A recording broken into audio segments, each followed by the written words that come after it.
Good morning बच्चों।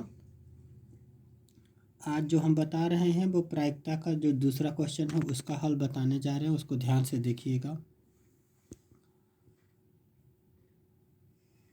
जो इस प्रकार है क्वेश्चन दूसरा, 2 बच्चों वाले 1500 परिवार का यदृच्छाया चयन किया गया है और निम्न आंकड़े लिख लिए गए हैं। जैसे परिवार में लड़कियों की संख्या 2, 1 और 0 है।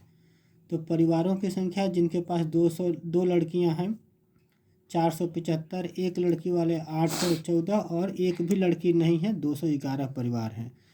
अब इसमें जो है हमें प्रायिकता बतानी है। यदृच्छा चुने गए ये उस परिवार की प्रायिकता ज्ञात कीजिए जिसमें 2 लड़कियां हो, एक लड़की हो और तीसरा हमें निकालना है कि कोई लड़की न हो, जैसे तीनों आपको दिखाया गया था उसमें टेबल में। साथ ही यह भी जांच कीजिए कि इन प्रायिकताओं का योगफल 1 है या नहीं है। ठीक। परिवार, अब देखिए इसका हल इस प्रकार होगा कि परिवार की कुल संख्या जो है निकालनी है। तो कुल संख्या कितनी थी? NS हो जाएगा 1500। ठीक है, NS 1500 हो गया। तो पहला हमें निकालना था 2 लड़कियां हो, तो 2 लड़कियां रखने वाले परिवारों की संख्या NE1 = है 475। दिया है ना, इसमें आपका टेबल में दिया है 2 परिवार 2 लड़कियां 475 परिवार। तो प्रायिकता चुने गए परिवार में 2 लड़कियां हैं, तो PE1 = हो जाएगा N ब्रैकेट में E1 इवेंट के लिए लेते हैं और NS टोटल संख्या। तो 475 तो लड़कियां हैं परिवार हैं और 1500 परिवारों का वो हो गया। तो इसको काटने के बाद ये आ जाएगा 19/60 आ गया। इसी प्रकार दूसरा जो है एक लड़की रखने वाले परिवारों की संख्या यानी कि NE2 मान लेंगे। इवेंट जो है घटना 814 परिवार हैं जिनके पास एक लड़की है। और इस तरह के चुने प्रायिकता जो हो गई, चुने गए परिवार में एक लड़की है, PE2 बराबर हो जाएगा NE2/NS बराबर 814/1500 407/750। ये इसकी प्रायिकता हो जाएगी 407/750। तीसरा, कोई भी लड़की न रखने वाले परिवारों की संख्या जो है 211 हो गया, इसको NE3 मान लेंगे। तो प्रायिकता निकालते हैं, तो चुने गए परिवार जिसमें कोई भी लड़की नहीं है तो PE3 ले लेंगे NE3/NS। तो 211 और 15/1500 टोटल संख्या वो निकाल देंगे। अब कह रहा था कि प्रायिकता की जांच कीजिए कि इन तीनों का जो टोटल होगा वो 1 के बराबर होगा। तो प्रायिकताओं का योग हमने ले लिया PE1 + PE2 + PE3। तो पहला मान आया था 19/60 + 407/750 + 211/1500। और इस तरह से हम इसका निकाल लेंगे 1500। तो ये गया 25 × 19 हो गया, यहाँ पर 407 × 2 हो जाएगा और यहाँ पर 211। इन सबको जोड़ेंगे तो 415 आ गया। इसका गुणा करेंगे तो + 814 + 211/1500 टोटल कर देंगे तो ये 1500/1500 हो जाएगा। काटेंगे 1500 × 1500 तो 1 आ गया। तो जो इसकी टोटल प्रायिकता आई वो 1 हो गई। पांचवा क्वेश्चन है उसको देखिए। दिया है क्वेश्चन में कि एक कंपनी में यदृच्छाया 2400 परिवार चुनकर एक घर की आय स्तर और वाहनों की संख्या के बीच संबंध स्थापित करने के लिए उनका सर्वेक्षण किया। एकत्रित किए गए आंकड़े नीचे सारणी में दिए गए हैं।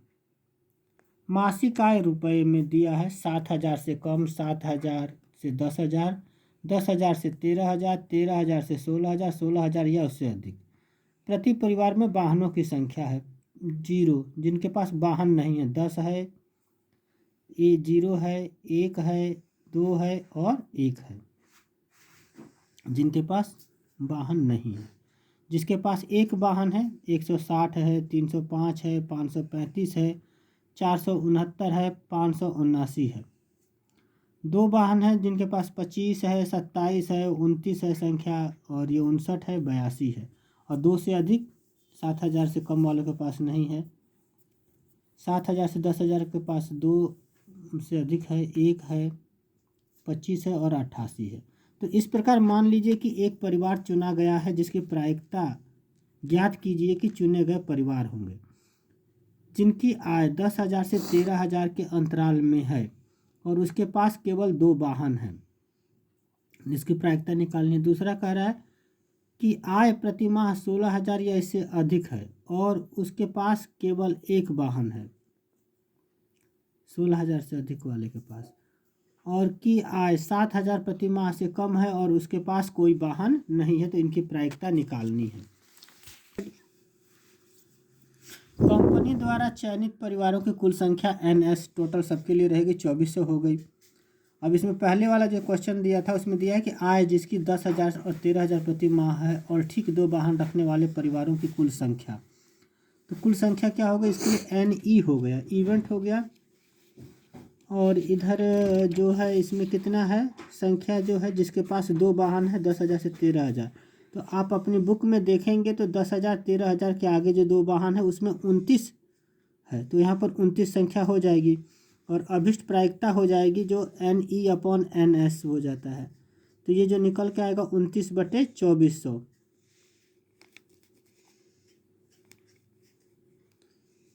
होगा। अब इसी प्रकार कह रहा है कि आय प्रतिमाह 16,000 या इससे अधिक है और ठीक 1 वाहन रखने की कुल संख्या जो कितनी है। तो यहाँ आप टेबल में देख लेंगे कि 1 वाहन वाली जो है, जैसे देखिए यहाँ पर दिया है कि 16,000 या इससे अधिक 1 वाहन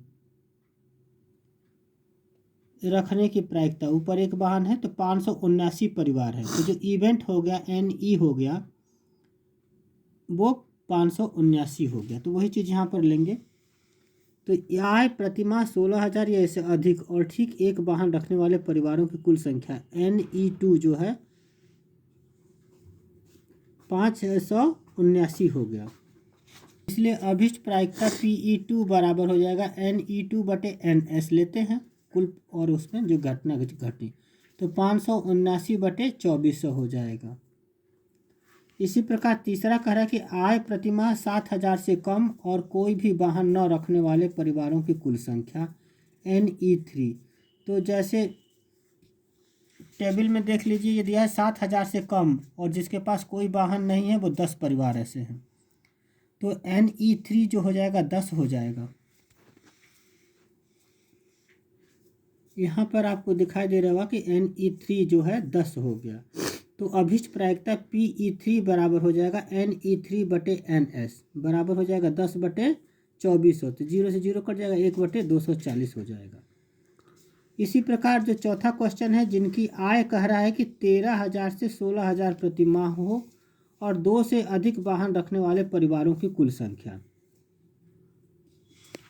तो जो है 13,000 से 16,000 में आपको देखना है 2 वाहन रखने वाले परिवारों को, 2 से अधिक वाहन रखने की, तो 25 परिवार हैं। तो NE4 जो हो गया क्या हो गया 25 हो गया। तो अभिष्ट प्रायिकता PE4 जो होगा NE4/NS हो जाएगा 25/2400 और काट देंगे तो 1/96 आएगा ये। अब पांचवा क्वेश्चन कह रहा है कि 1 से अधिक वाहन न रखने वाले परिवारों की कुल संख्या। तो 1 से अधिक वाहन न रखने वाले परिवारों की कुल संख्या, तो पहले तो जिनके पास वाहन नहीं है उनको लिख लेंगे हम लोग। जैसे 0 वाले हैं तो 10 है, 0 है, 1 है, 2 है, 1 है, तो इनका टोटल एक बार कर देंगे। और अब जो है 1 से 1 है जिनके पास, तो 160, 305, 535, 469, 579 ये सब हमने लिख लिया। 160, 305, 535, 469, 579 इसको जोड़ दिया 14 और इनको जोड़ेंगे तो 2048 और इन दोनों को जोड़ दिया तो 2062 हो गया। यानी कि 1 से अधिक वाहन न रखने वाले परिवारों की कुल संख्या 2062 है। इसलिए अभिष्ट प्रायिकता हो जाएगी 2062/2400 और काट देंगे तो 1031/1200 आ जाएगा। तो इस प्रकार यह हल हो गया है। बाकी सवाल अगले वीडियो में बताएंगे। धन्यवाद।